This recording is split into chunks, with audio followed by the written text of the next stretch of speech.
Dani and Andre can't keep their secret a secret. Doug is gone to the upper room, and Bill seems like he's madder than everybody about said secret. What's good, y'all? This is Erica Vane coming to you right here on Erica Vane TV with another Beyond the Gates video. And in this one, I'm breaking down season 1, episode number 137. If you're new here, hit that subscribe button and turn on your bell notifications so you don't miss out on any of my Beyond the Gates content and conversations.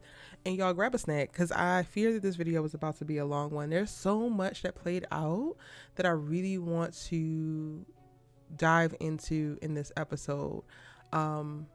The setup is so brilliant for so many characters. First and foremost, I'm gonna go ahead and get kudos where kudos belong to Queen Trollop herself. The rent was due, y'all. The rent was damn due, because the way that Vanessa, the way that the lady, I don't know her name, the way that the lady who plays Vanessa gave the performance of her damn life after she finds out that Doug is going to the upper room. Miss Girl, I know I didn't want to see your trollopy behind with your random ass geriatric ass white man that you been cheating on Doug with for much longer, but now you gotta stay because you can act down. Not to say that I didn't think that she could before, but she didn't really have enough to work with. She didn't have enough to show real artistic range and whatnot, right? But in this episode, we get it. She oscillates through so many emotions, as you typically do when you hear something of this magnitude. Now, don't get me wrong, I have never been married, but I have gotten the news of a passing of numerous loved ones for various circumstances, and sometimes, unfortunately, with nefarious means. And it hits you like a ton of bricks. It hits you like a weight on your chest. There's just so much that plays out, and I think that they did a really great job of leaving enough space and time in the scenes that we get to see Vanessa with her actually going through all that actually happens the moments after that becomes a reality for you. And she spends most of the time like blaming herself, going to a place of guilt. She can't believe it. She starts off blaming him, then she blames herself, and then she gets to the point where she questions if Joey has something to do with it. And I'm so glad that they gave the character an opportunity to do this questioning, because I feel like this is the most authentic. Not to say that she has to blame him or has to accuse him or has to know that he's tied to it, but if she would have been able to ask that question, I would have been like, this is inauthentic.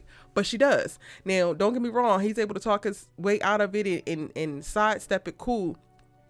It's gonna be up to Jacob leaning into his intuition and not dropping this, because he's like a dog with a bone at every time that there's seemingly non-justice afoot, to bring her back to this moment. But I love that she even had the thought, right? But unfortunately, by the end of the episode, she's at a place of like thanking Joey and appreciative to Joey. So she's going to grab a little bit tighter to him, because she's like, okay, you're with me during this terrible time in my life, and you are supporting me. You are helping me through it. You are going to be my savior. And I'm just like, I hate this for you, Miss Girl, because while you talking about you don't know how you would get through this without this man, you would not be in this circumstance without this man. Like, you don't even realize what the hell you're actually saying, because this man is quite literally the reason why you are feeling such deep pain. You are feeling such deep sorrow, why you are going through the grief that your ass is going through right now. And I hate it for you, but it just is what it damn is. All of that, again, is going to come out later, but we do spend a good amount of time still in Puerto Rico when Jacob calls to give Vanessa the news, and then her and all of the fallout from her knowing the news. Now, that's the most serious thing of the whole damn episode. Actually, before I go over to the Duprees, because I'm ready to light their asses up. I'm not even going to hold you. Nicole, my girl, but I'm going to also call it like I damn said, because y'all know I'm going to always keep it real with y'all. But before I do that, let's talk about Jacob and Malone. Malone, I spoke about you not being a real criminal in my last breakdown. This is what I'm talking about. You are not a true undercover, crooked cop.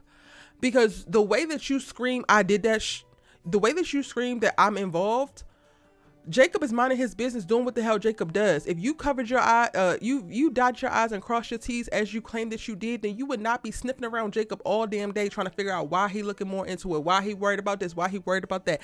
That is literally putting a target on your stupid ass back, because Jacob is always going to dot I's and cross T's. Jacob is always going to go with his intuition. If you would have paid it no, never mind, it would look like, okay, cool. And if he doesn't find anything, great. But it looks like you might have not done what you needed to do. It looks like it might be a string or two that he can pull, and it's going to unravel y'all y'all whole damn plan, and I can't wait till he find it. I cannot wait to the moment that Jacob gets the vindication of putting your ass away, and maybe putting his daddy away too, if I'm gonna keep it a buck with your stupid ass. Marcel Malone gets on my nerves so damn bad, and he's so smug, and he's just so go and actually do some real detective work, go solve a real crime. This is a real crime. This man was drunk. Y'all put him in his car and faked the accident and killed that man. He didn't kill himself. He killed this man. Yes, Doug is a damn drunk. He has been a drunk and a gambler, and he ain't gotten an accident yet. His ass has been ride sharing all up and through Fairmont Crest and walking and stumbling and doing all of the other stuff up until this moment when Vanessa happens to run away to Puerto Rico with her geriatric ass, fake ass crime boss of a boyfriend. And when you happen to be at the damn casino also gambling away thousands of dollars that your ass shouldn't even have. This is the night that Doug decides to get into a fiery car crash. Please. You are pointing to yourself, and I cannot wait for Jacob to figure it the hell out. Okay, let's go head over to Dupree Manor, because Nicole rushes in with the news. Apparently, the Anita Williams impersonator posted a picture on Instagram. So now it is getting out about the wedding. So no, Dani and Andre, y'all not going to be able to keep it quiet. You're not going to be able to do a silent ass annulment without anybody knowing. While I understand the concern, while I understand the annoyance, watching Nicole, Vernon, and Anita like spiral and be so annoyed and be so pissed off and like have their anger like kind of escalating around this, and like, oh, they're so tired of Dani and her hijinks, blah blah blah blah blah blah blah. I was just like, y'all need a life. Y'all really need a life, because at the end of the day, she didn't go out here and kill somebody. She ain't shoot up nobody's wedding again. She ain't punched nobody in the face. She married a man. And specifically for Nicole, but I think that we're getting the seeds of what's going to be like unearthing Nicole's jealousy to her sister, which I think is a very valid conversation to be had and a storyline to follow. Being the eldest daughter myself and like identifying a lot with Nicole, again, I see a lot of myself in her, but I've also been very honest, and I'm like a little bit more self-aware, having done shadow work behind certain things, and there are things that I am not jealous. Which one is the safer one? Is envy worse than jealousy? I see something and I'm like, oh, I want that, but not in the way that I want to destroy my sister to get it, that I want to like harm, like not in that way, but like my younger sisters, they just don't have the same experience that I have. And specifically my youngest sister, Miss Girl gets to frolic about life, and it just, everything works out for her, or will. And if it's not working out in this moment, she could call me and I'm like, okay, well, I'm going to will it to work out. Right. And I don't have that. And when I say jealousy, I mean in that of like, damn, I would love that for myself, because I don't know an existence where I didn't have to figure it out on my own. I didn't know an existence where it's not really just me on my own in my own corner willing things to happen for myself, right? I don't know an existence where there's so many other forces conspiring for whatever I want to happen and to move in the world to actually happen. And I think that that's something to be said about the dynamic between Nicole and Dani. So it's not jealous in like a super negative way of like, oh, I hate this girl, because it's not that, but it is an element of like, damn, maybe Nicole wants to be able to go off and marry somebody randomly. Maybe Nicole wants to be able to let her hair down. Maybe Nicole wanted a season of being erratic. Like I definitely have longed for seasons where, actually I'm in a season now where I don't give a lot less than I used to give a fuck. But I think Nicole longs for not having to think logically, not having to be the mature one or the bigger person, because we all like call for that sometimes if we're depriving ourselves of the full experience of humanity in that way. So for me, and watching Nicole, and while she was getting on my damn nerves for a good portion of this, I'm also like, part of this is like you coming down on Dani, but then also you wishing that you could do the same. You wishing that you weren't the responsible one. You wishing that you weren't the dependable one. You're wishing that you had a little bit more fun because you committed to this life that turned out to be partially a lie, unbeknownst to you. And there's a certain level of like frustration and guilt that you feel tied to that. And that makes sense, which is what I'm kind of chalking up all of this, like, I'm sick of Dani and her. It just want a moment of the drama to stop. Because the moment that she said that, and specifically when they were coming down on Andre, I was pissed because, like, y'all could have called Dani here to have her be accountable to it, but you call Andre because you expect more out of Andre. It's like, no, this is not how this works, because Andre actually don't owe none of y'all nothing. Dani, if anything, has a social contract with y'all to be whatever and can listen to y'all talk y'all bullshit, but he don't actually have to listen to this, but he does, specifically because he wants to support her. He also wants to, like, protect her to a certain extent, which also, again, exasperates this potential, like, sister jealousy wound that Nicole has. And she makes a note of, like, oh, you know, they are fake married, and Andre protected and was more loyal to Dani being in their fake marriage than Ted was to me in my real marriage. And that's something for her to, like, to sit with, right? And to, like, figure out her feelings around. Cool. But for me, Nicole, if you just want a moment for the drama to end, you can just decide to stop giving a fuck about people's problems. And I'm saying that being a person who has done that now, like, in the last 90 days of my life, the way that I'm moving, and I have, like, told some people who mean a lot to me that, you know what, respectfully, I don't give a fuck what you talking about. I don't give a fuck what's going on. Don't include me in the drama. I don't need to know the tea. And it has been freeing for me. Like, it has been so amazing, because I have decided that I'm no longer going to be one of the Avengers that people tap in to fix their shit. So Nicole, you tired of the drama and the bullshit, you could decide to unsubscribe from everybody in their bullshit. This has nothing to do with you. Dani being married to Andre doesn't stop your finances, doesn't lose your house, doesn't remove no food from your fridge, doesn't stop your medical practice, doesn't impact your relationship with your daughters. Hell, it doesn't even have to impact your relationship with your sister, because who she fucking on and who she decided to sign on the dotted line next to actually has nothing to do with you. Yes, it's annoying because it's erratic, and yes, it's annoying because you have allowed yourself to shoulder the burden of people's emotional instability and emotional lack of emotional intelligence, and you feel like you're gonna have to come to Dani's rescue again because she's self-sabotaging and she's making this erratic ass decision, which I get. But you could also say, you know what, sissy, I can't ride with you on this one. This is a decision that you make, and I want the best for you. I don't want to wish any ill will on you, and I don't have the capacity to go through this particular one with you and pull you out of it. I wish you the best of luck on your journey, though, and I got you maybe after the fact. But that's a conversation that you have to have as the eldest daughter, as the dependable one, as the mature one, as the thing that, you know, Nicole has kind of been pushed into and then accepted as the position that she takes in not only in her life, but in everybody's life. And that's a decision that Dani don't have no control over.